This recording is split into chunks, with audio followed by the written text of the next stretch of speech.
Bismillah.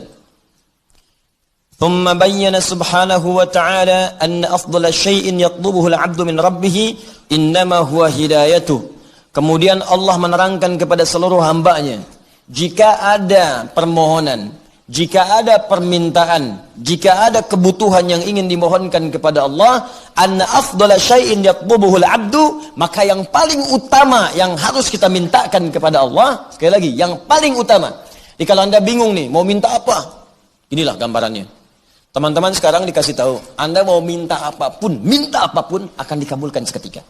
Kira-kira mau minta apa? Tuh saking banyaknya, nggak bisa bilang.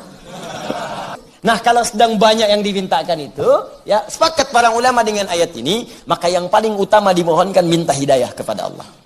Karena tadi ketika hidayah diberikan oleh Allah, maka semua kebutuhan yang bahkan belum kita mintakan seketika. Siapa yang ingin hidupnya ringan? Diringankan hidupnya, mengalir rezekinya bahkan dari hal yang tidak dia duga-duga. Bagaimana kuncinya? Bekerja itu penting, tapi ada yang dipercepat oleh Allah, ada akselerasi. Kamu kerjanya seperti biasa, tapi rezekinya datang, hidupnya mudah, enak gitu. Buka Quran surah 65.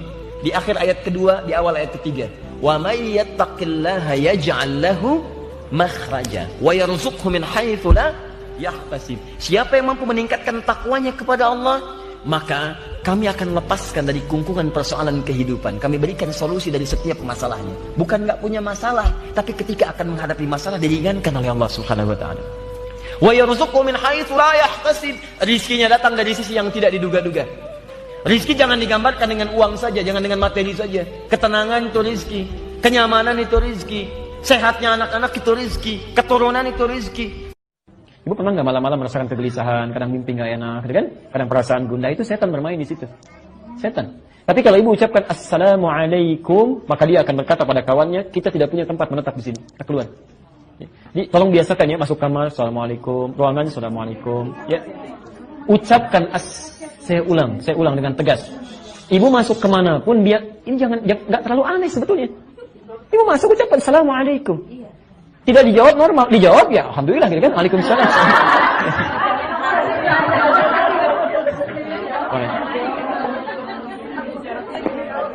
Enggak, tolong biasakan ya. Itu kebaikan, tolong biasakan. Saya mengajarkan juga pada anak saya, Bu. Anak saya yang kecil 2 tahun saya ajarkan. Kak, ini di sini banyak setan. Di kamar ada setan namanya Dasim. Kakak masuk ucapkan Assalamualaikum. Dan anak ini praktekkan. Begitu dia buka, saya sampai tertawa terpinggal-pinggal. Begitu dia buka, dia katakan Assalamualaikum Dasim. Zaman Nabi kan semua didakwahi. Fir'aun aja yang ngaku Tuhan diutus oleh Nabi Musa dan Harun untuk berdakwah dan lembut.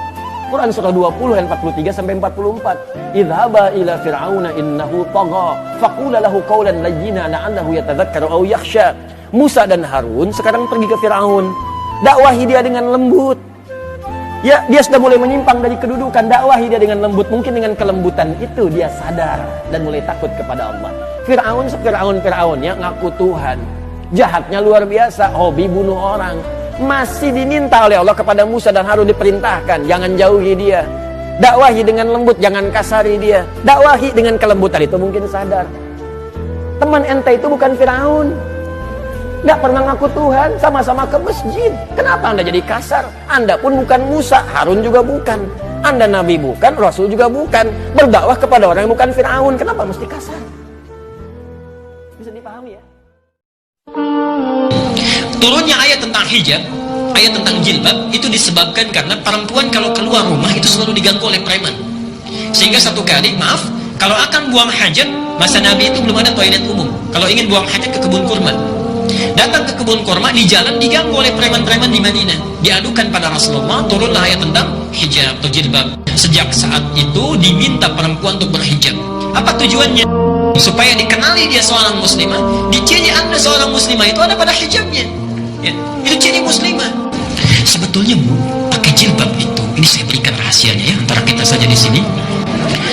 Jilbab itu kalau orang tahu hikmahnya, setiap pakai jilbab Allah sedang menyayangi dan melindunginya. Kalau perempuan pakai hijab jilbab, laki-laki yang melihat perempuan itu susah wajib membantunya. Sejak saat itu, kalau ada yang ganggu, langsung laki-laki muslim pasang badan.